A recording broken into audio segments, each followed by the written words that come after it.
This is 99% Invisible. I'm Roman Mars.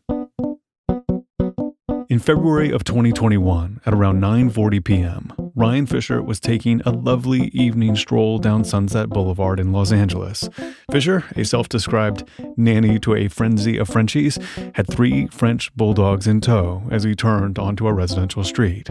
Suddenly, a white sedan pulled up next to him, and 2 men sprang out of the vehicle.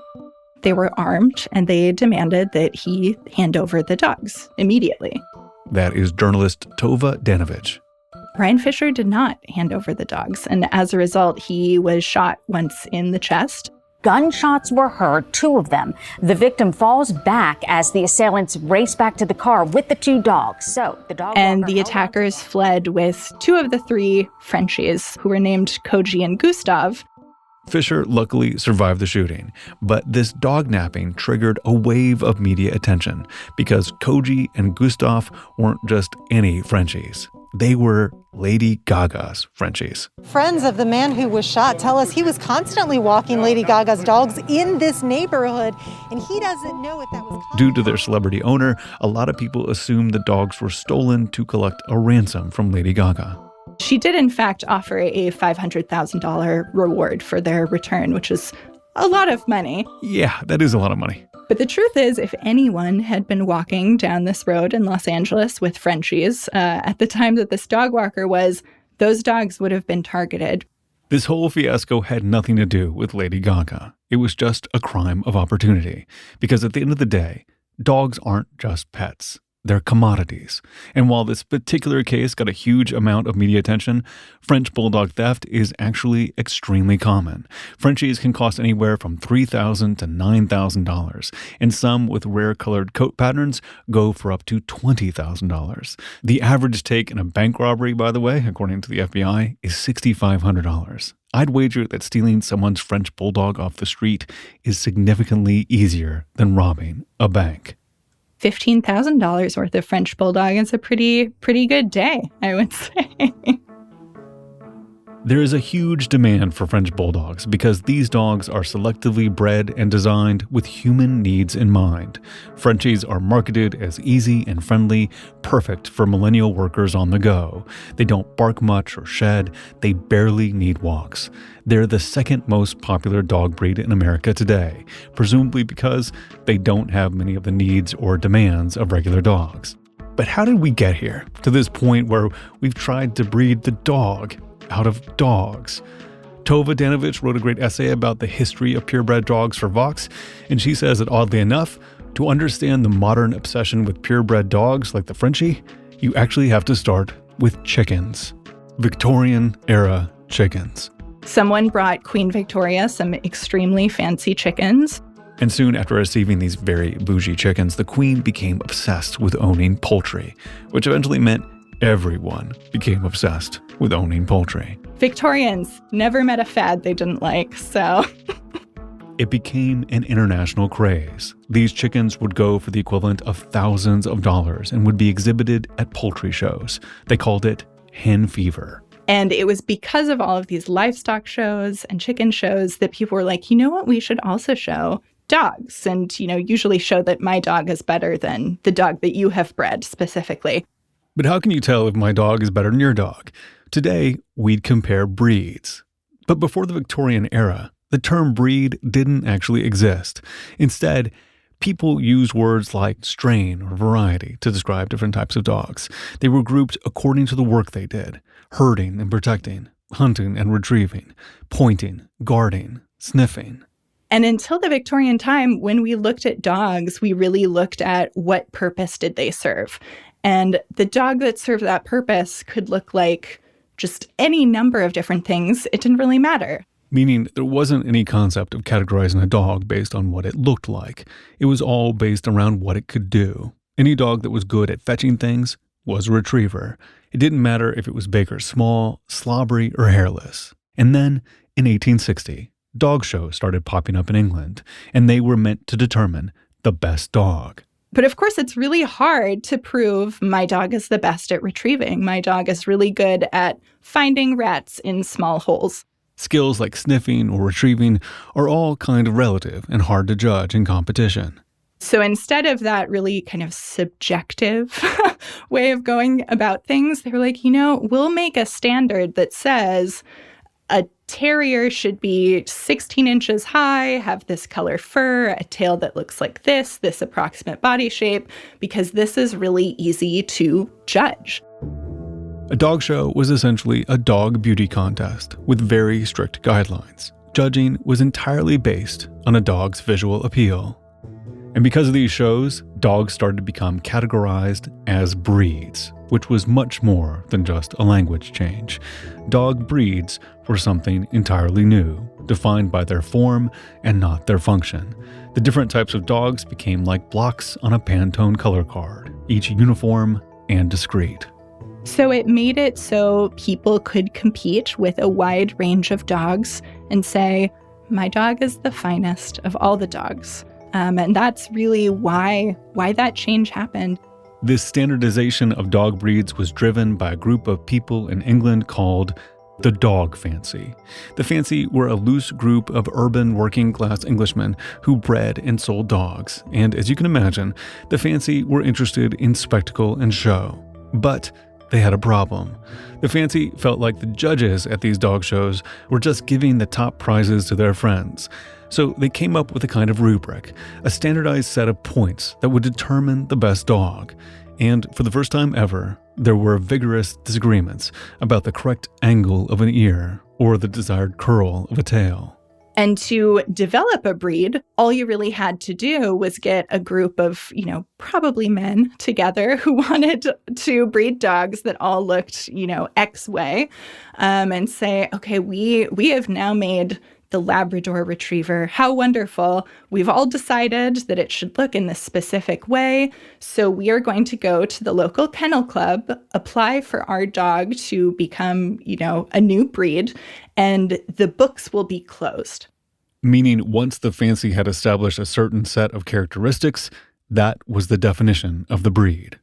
And what that means is if there were 30 dogs at that time that were considered Labrador Retrievers, there can never be any new Labrador Retriever added to that gene pool. And that is actually the definition of a purebred dog, is that it only comes from this group of genes when the books were closed. It was the dog show that really defined the dog breeds we have today. I think dog shows are really the reason for the transition from function to form. So all of the changes that we've made to dog breeds, because the breed itself is a very visual standard, have been aesthetic choices. Throughout history, these dog breeds have been shifting and morphing based on aesthetic standards that change over time, sometimes for no good reason other than personal taste. The German Shepherd is a really great example of this because the vast majority of German Shepherds today can trace their lineage back to the very first dog known as the German Shepherd, who was named Horin von Graffith, which is fantastic. The breeders scoured different villages until they found Horand, and they bred him as the source of the original German Shepherd line, a dog breed specifically bred to herd sheep. If you looked at him compared to the German Shepherds that might be at Westminster Dog Show today, they're very, very different.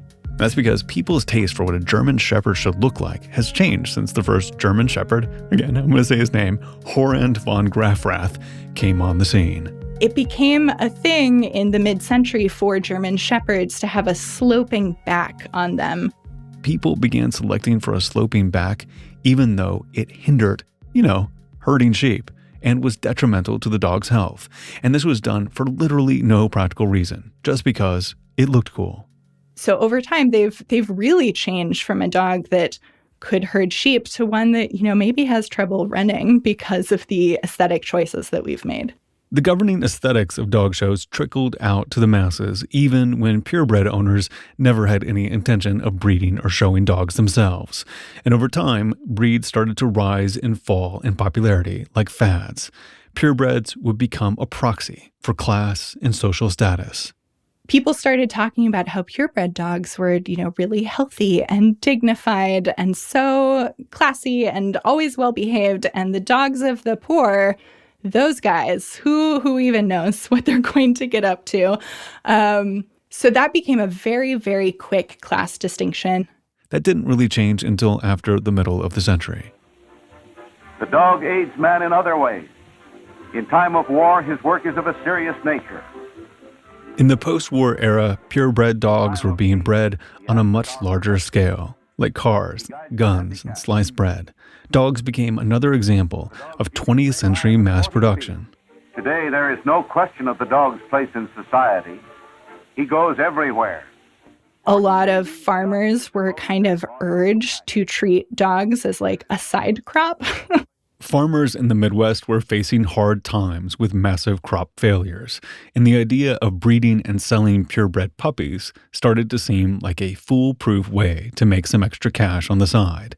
Plus, breeding dogs is much less labor-intensive than what it takes to grow food. The USDA even had a program promoting them. American farmers started to pack dogs into chicken coops and rabbit hutches and sell puppies to pet stores. The supply of these purebred dogs exploded, and with this newly booming retail pet industry, a lot of middle-class families could suddenly afford a purebred dog for the first time. But I think throughout history, we've really seen this same pattern play out where rich people did something, and then people who were, in a class slightly below them wanted to emulate that. Fast forward a couple of decades, and then we have TV and movies to help us determine which dogs we think of as cool and trendy. So once television in particular became a really big medium, we started watching these dogs do really amazing things. When I was a kid, the it dog was the collie because of the Lassie movies and TV specials. For the generation before me, it was the German Shepherd because of Rin Tin Tin. When I was young, dating myself, we had Wishbone. So anyone with a Jack Russell Terrier was the coolest person in school.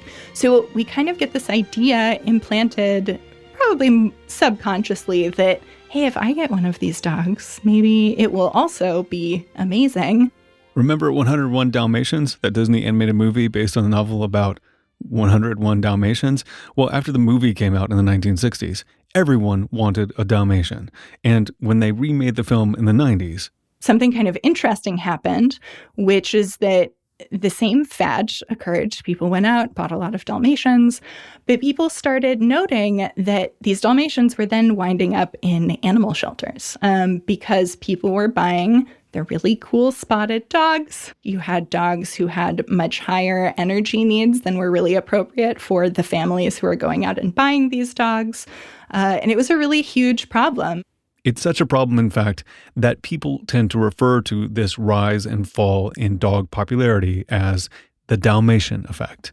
We see these cycles of it dogs going in and out of style throughout the years, certain breeds being sold and later abandoned. And today, it seems like the apotheosis of all this is perhaps the French bulldog. These dogs are everywhere, which makes sense because they're so damn cute. Frenchies in particular fall into a specific kind of lifestyle that they're really great for. And there is a reason why they're specifically very popular in cities like New York, Los Angeles, San Francisco, where there are a lot of, wealthy people who maybe like to travel a lot. These are dogs that are about 20 pounds. They are very small dogs, little tiny waist, giant head, big expressive eyes that kind of sit wide on their face. They have this delightful smile, big bat ears. The way they vocalize, a lot of Frenchie owners describe it as talking because it's kind of a bit of a yodel, really, I think is the best way to describe it. Those endearingly large roly-poly heads mean they usually have to be born by C-section. The tiny little waist can cause a lot of spine deformities and nerve pain because they're so disproportionate. All those cute face wrinkles can make them prone to skin infections. And their squished faces lead to a lot of breathing problems. They're not really good at exercising, so you don't have to feel bad for not taking them on long walks, because especially on a hot day, it's really not good for them. So yeah, they're these cute little monstrosities of nature that because of all of these characteristics that have been bred into them, they're often really sick dogs. In a way, we are still breeding dogs for a purpose, like we were before the Victorians. But the purpose has changed. It's not herding or hunting. It's to fit into the modern world.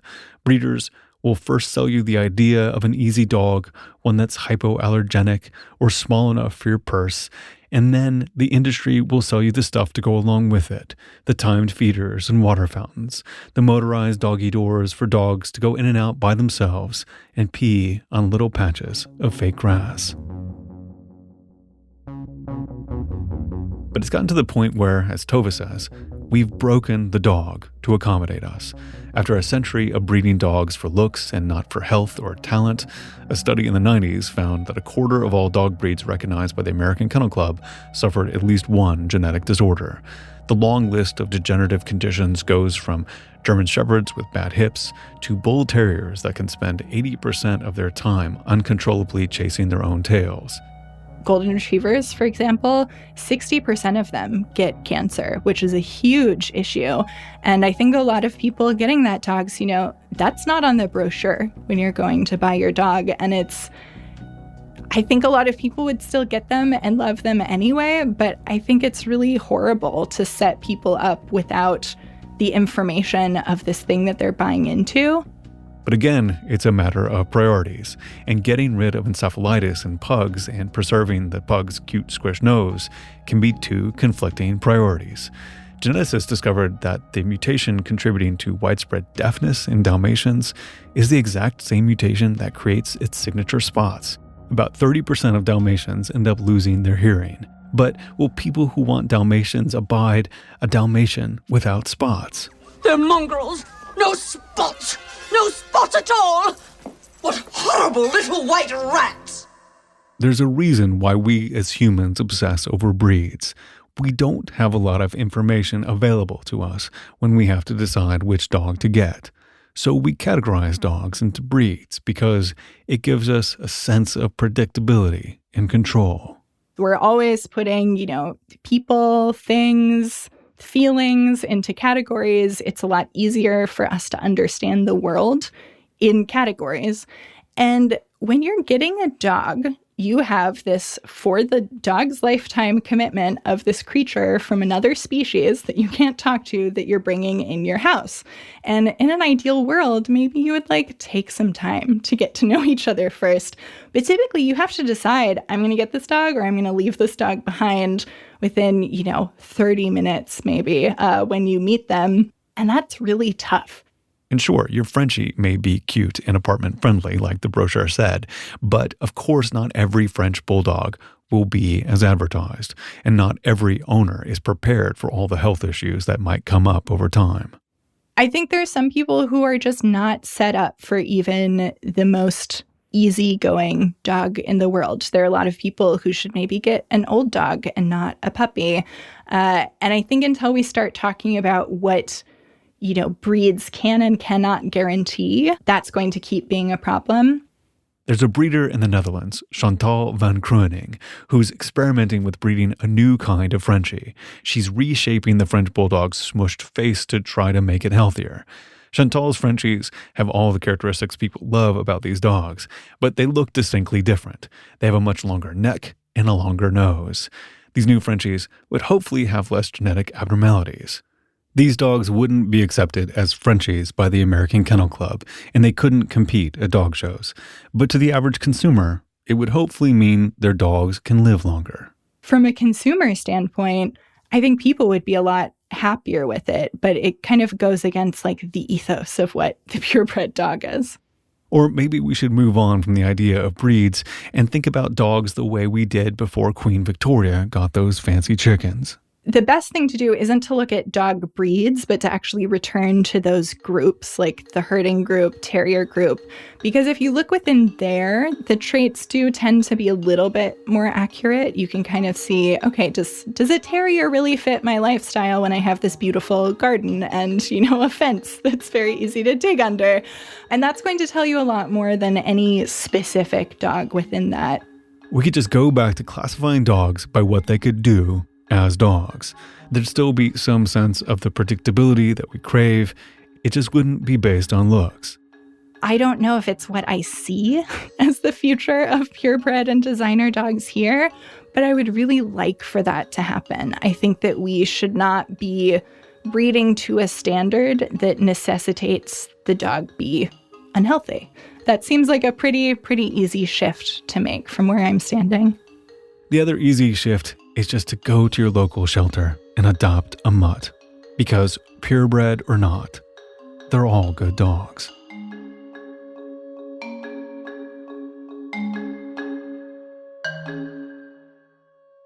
After the break, the creator of the Labradoodle says breeding this dog is his life's regret. After this. Puggle, Cockapoo, Schnoodle, Yorkie Poo. I'm sure you've come across these dogs before. Dogs that are hybrid breeds made from two purebreds squished together with a cutesy portmanteau. These dogs are often called designer dogs, and perhaps the most notorious of all designer dogs is the Labradoodle. And that dog is what we consider to be the very first designer dog. But the guy who created the first Labradoodle wonders whether he bred a designer dog or a disaster. So in 1989, a man named Wally Conran was a breeder with a Guide Dogs for the Blind type organization in Australia. Wally was contacted by a woman in Hawaii who was looking for a guide dog. But she had a problem, which is that her husband was very allergic to the Labrador retrievers that are commonly used and trained to be guide dogs. So Wally really wanted to solve this problem for the woman, and his first thought was, I'll take poodles, which are known to be pretty low shedding, a little bit hypoallergenic, breed that to one of these Labrador retrievers, and maybe I'll find a dog that has the right temperament to be a guide dog, but isn't going to trigger these allergies in the same way.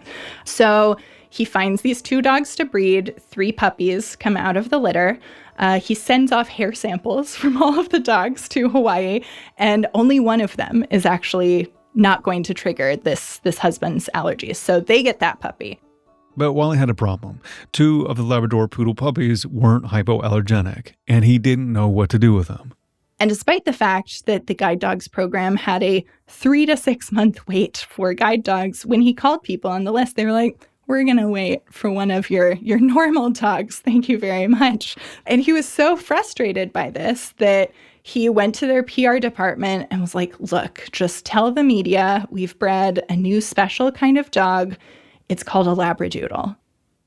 It was the exact same dog as the Labrador Poodle crossbreed, just with a different name. It was a marketing gimmick that really caught on. The name stuck, and people started to go wild for these dogs. All of a sudden, he started getting all of these calls. Wally says he realized what he had done within a matter of days. He went to his boss and said, look, I've created a monster. We need to do something to control it. But they couldn't put a patent on the breed, and soon breeders from all over the world joined in on the trend.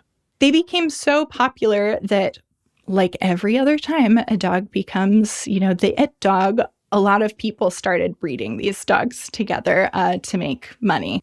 And that, my friends, is how designer dogs first came on the scene. That was 1989. Today, Wally Conran is retired, and he deeply regrets breeding that first Labradoodle. He says he feels like he, quote, opened Pandora's box and, quote, released a Frankenstein. That's because when a popular commodity collides with greed, things get ugly. In this case, it means a lot of these dogs aren't carefully bred, or that they're overbred, and they end up with a whole host of health issues. We had so much demand for dogs last year in particular that a lot of dogs have been actually coming in from overseas, and those are marketed as, the same dog. No one tells you that they're actually coming from the Ukraine. And a lot of these dogs are removed from their mothers younger than they're supposed to be. Vaccination records are falsified. It's just anytime you're turning a living animal into a commodity and then that commodity becomes popular, there are just snowballing problems that are going to come from that. Of course, a lot of people, Labradoodle owners included, would disagree that their dogs are the equivalent of Frankenstein's monster. And it totally makes sense that they would. The individual dogs are probably great, and if they're overall not as healthy, so be it. Your dog is great, and it has a cute name. How could you not love that? But the dilemma is exactly the same as it is for purebred dogs. They just have a catchier name.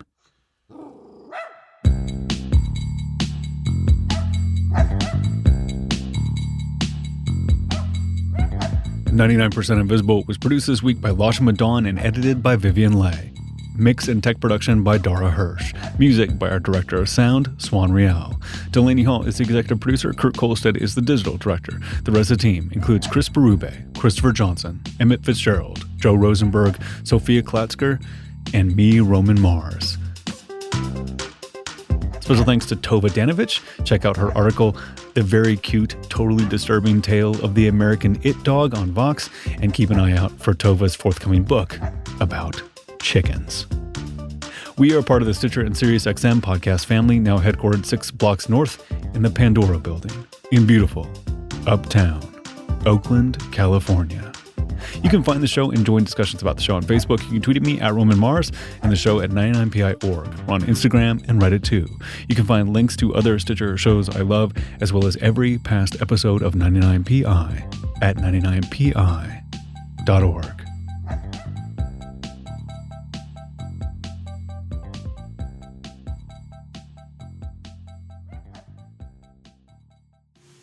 Okay, Carrot. Lie down. Good boy, Carrot. Say Stitcher. Good. Say SiriusXM. Good boy.